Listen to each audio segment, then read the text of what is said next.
Well, I'm Chris, and this is my buying used RC video. So we have an electric. This is a Redcat Terremoto. It's a 4S 8th scale monster truck, and the guy had it on there for $110. And looking at the pictures of it, this thing looks like it's still brand new. It had the 2 batteries in it. We'll talk about the disaster and the fire hazard that was going on with this truck. But looking at it in real life, when I first seen it, I was like, man, this is worth $110 in parts alone. You could tell whenever they're new and never been dirty before. So you have to ask yourself, well, what happened? How come it's so clean? So the guy kept telling me he didn't have any way to test it out, but he said it would turn on. So when he turned the little switch, the little fan would come on, it would light up, but that's the extent of his testing. He didn't have any way to do it. He did research it, but he said it was just going to cost him too much money to then find out this thing doesn't work. I cut the cable off because I'm going to use it for something else. But this battery right here was no good because on this design of the Redcat, it's very hard, especially if you've never had an RC before, to get those wires into the little compartment. I mean, it has like 2 millimeters of room, so it's like an exact fit for the battery. So the guy didn't know that or didn't understand that this little plug right here is a balanced charging plug, and one of these wires at least is hot. That's all I know. And if you look right there on this battery, I'm going to assume that he was shoving it in and not paying attention to it, ripped the insulation, shorted those 2 wires out, and this battery was never really good after that. I think it had 1.5 volts in it, and both of these batteries were on this car in the boxes taped down. And I asked the guy, I said, man, you had this thing in your house? And he's like, yeah, it was under my bed. So I'm not gonna lie, these things kind of scared me sitting in here while I'm at work, because I tried to put a charge on this one several times and it just made it worse and worse and worse. So this one has like 1.5 volts on it, and it was leaking out some gel stuff. And just be careful with your batteries. But after he had shorted that wire out, he had taped these down like that. So when I got this battery, everything was strapped down away from each other, like trying to separate those 3. So the truth is, don't play any games with these batteries like this. This could cause what is known as a chemical fire, meaning that thing might be burning up and you might throw water on it and it might not do nothing to it. And you need a special extinguisher that sprays like powder on it. So I couldn't imagine having a lipo catch on fire inside the freaking house, especially if you have carpet. So the other one, for some weird reason, looks like it had the same incident. Clearly the wire insulation is melted, so maybe on the other side it did the same thing. But this one, all he had them was wrapped like that. He just had that piece wrapped exactly like that.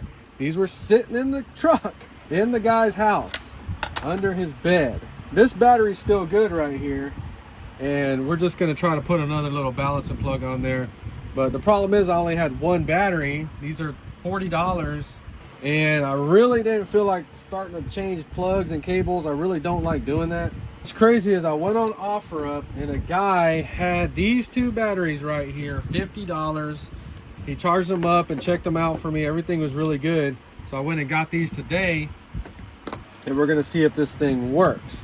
So lesson in this video, you can't leave stuff like this just laying around. This is a fire hazard right here, like a real fire hazard, for real. So I'm in a Snap-on truck and I'm gonna fix this as soon as I can. So I will set this on top of a metal toolbox. So just by how clean this thing looks, it should be good. So let's go ahead and see what's under here. So it has a Redcat receiver. This did not come with any transmitter. I'm pretty sure this is still good. All right, so I don't know what brand motor that is, but it's just a 2260 kV extra long. So that's really cool right there. And this little system right here, I think this is 60 amp or 80 amps, not sure. But this system right here is $110 easy if it works. So you see on this one, we're running 2 2S batteries in series. So the issue with these batteries right here is the way the plugs come out. It really doesn't give you any room. So you have to cram these freaking things in there no matter what. So it's still sketchy. I've already thought about cutting these boxes, but you really don't want to do that. So let me figure out how in the world are we going to get these batteries in there safely, and let me get the receiver figured out.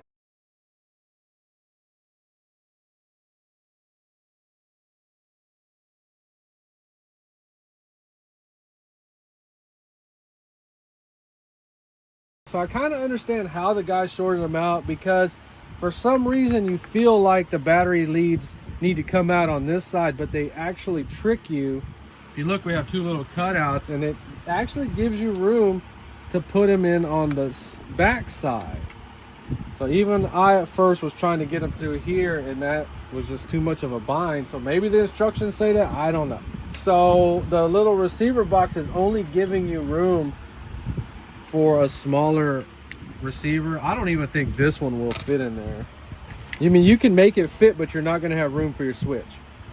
But let's see if this thing will turn on. Okay, so it turned on. That's what the guy said it was turning on anyway. Moment of truth. Do you think it's going to work, or do you think I bought a limit? Oh my God.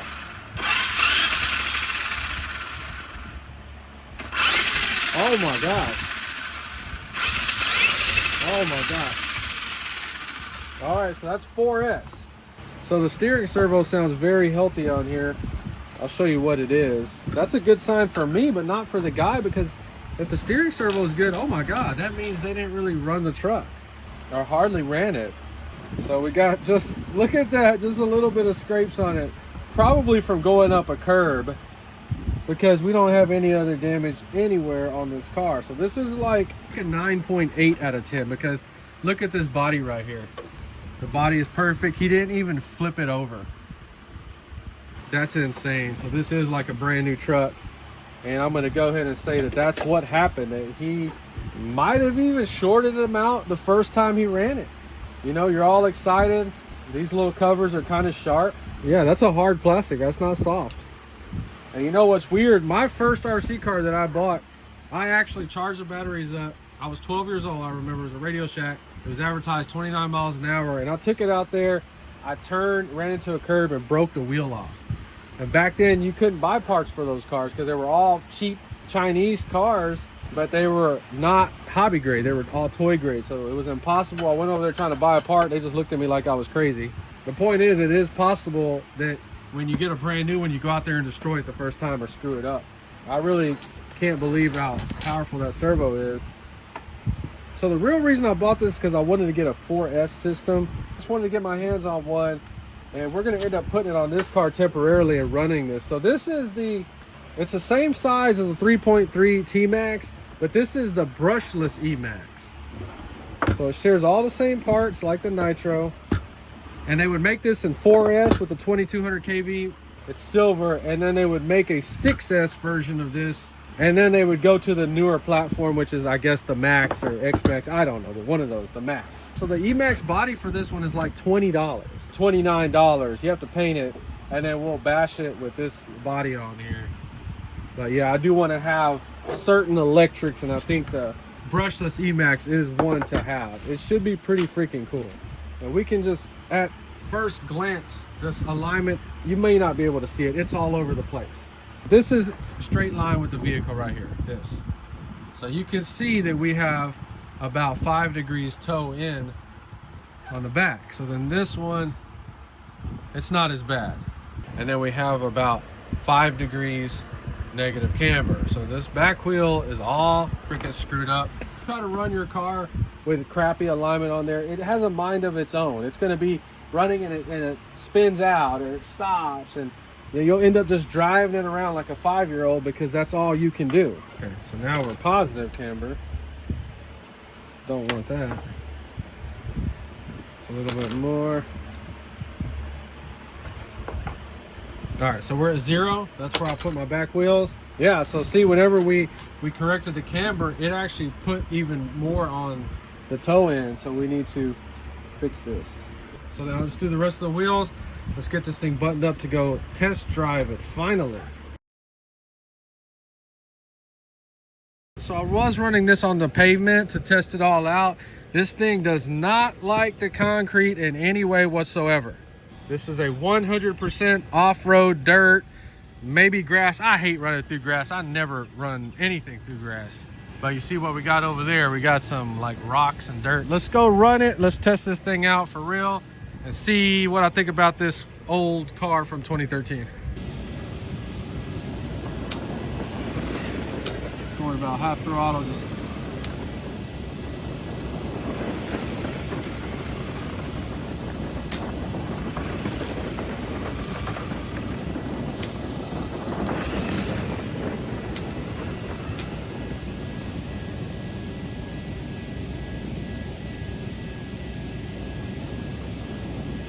throttle.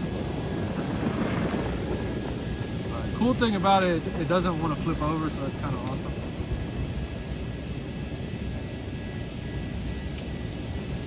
Some flybys. Full throttle.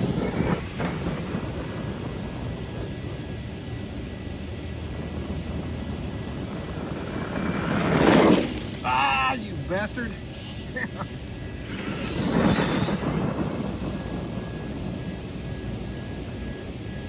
See if we can hit top speed in it.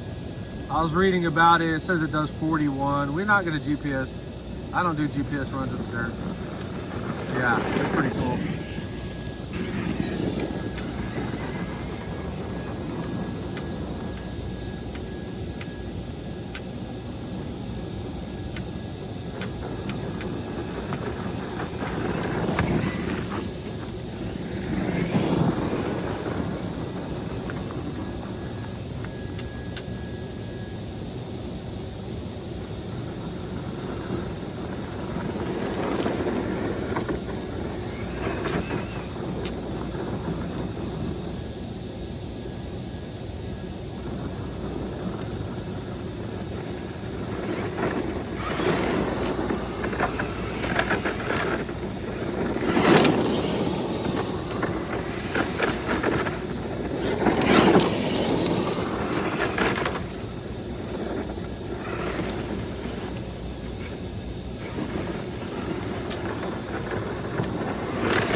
Did we get in a straight line? Yeah, this thing is freaking cool. I like it.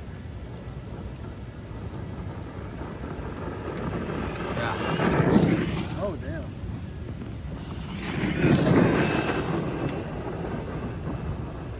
It's full throttle. That's freaking awesome. Damn. This got to be doing at least 40. Ooh, wipe out. Yeah.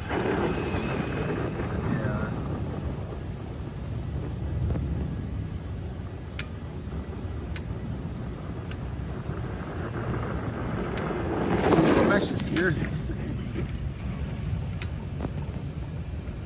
Alright, let's do 0 to just full throttle. I progressively push my throttles down. Like, I don't like wheelies. Look at that. It just burns out. Damn, it's gone. Yeah, this thing is cool. Come on, full throttle. Ooh, I had to go.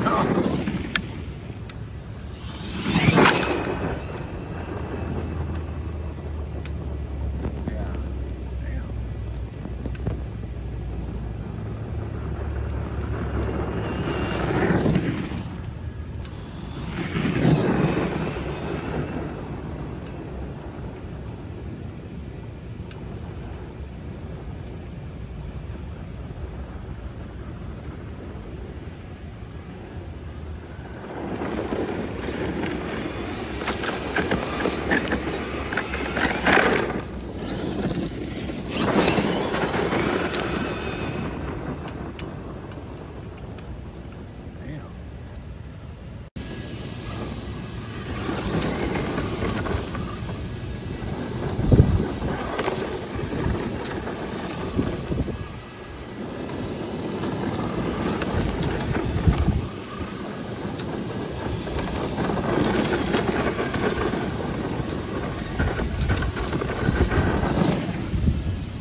Alright, it's dirty as hell. I never run my cars till the batteries go dead, so let's go ahead and see if the motor feels hot. So that's the sad thing about electrics, is that they're only fun when you bash the crap out of them, whether it's through dirt and sand and stuff like we just did, or jumping at I'm not gonna jump this one, but I am gonna take this system out and put it in that freaking brushless T-Max and bash the crap out of that. That's the problem with RC, is that this thing was like nearly brand new 15 minutes ago. We did flip it over in the grass, so the body's still fine, but man, this thing is completely freaking dirty. Let's see the motor. Yeah, this thing is, I mean, it's normal hot. Yeah, make sure the tires, oh, they're bead locks. Damn. I was actually worried about them coming unglued if you saw this one was ballooning or their inner wheel was ballooning real big when we were doing burnouts. So if you run this on the road, you start turning violently on it, you can actually pull the dog bone out of that part on the car, and you just have to loosen it and stick it back in there. But each one of them came out. It didn't break anything. It has a center diff, so it just free spins. It didn't damage anything, but yeah, it pulls out on both sides. So that was just running it on the concrete, trying to turn it hard. But the sad thing about Redcats is if you break something on this, you may not be able to find any parts for it. So that's a huge flaw with Redcat. So I think if we just run this one in the dirt, kind of a show-off truck to have fun with, I think we'll be good. So yeah, this thing passed the test all day and all night. I have $160 invested in this. The worst thing about this truck is going to be the steering. It's just the way it's set up. It's the system. It's just weird. But the good thing is that once you kind of get used to the steering, then no big deal. So whenever you run your electrics, you always want to unplug the batteries every single freaking time. Like I said, when I got this one, that's why we're talking about battery safety. I know most people know that, but not everybody does. They had left the lipos in here with these things cut off and just taped back. They were both hot. They were both plugged in. One battery had, I think, 3.5 volts. That was the one I was able to save. And then the other one had 1.5 volts. And this was a fire hazard that was under somebody's bed for who knows how long. Now, his uncle gave him the truck, so he didn't know how to mess with it or anything like that. So that's how come I was able to get it for 110. Batteries were 50. So that's how we ended up at 160. And this is a steal because just that 4S system that we've just seen perform right now, we know it works and we know it works well. So the issue with this particular car, the only downside is that it does not allow you to change your pinion out. So it has a 13 tooth pinion on there, 2260 kV motor, 4S. So they just want to keep this thing torquey, and you can see it was looking like about 40 miles an hour, but I did not test it with a GPS, but it's somewhere 35, 40-ish miles, I guarantee you. So the speed is perfect. And yeah, if you find one of these on the internet, I don't see a reason on why you should pass up on it. It looks freaking cool, and if I find another one of these online, I'm gonna buy it. It's freaking awesome. Well, that's it. It passes the test. I love it. If you enjoyed this video, please like and subscribe, and thanks for watching.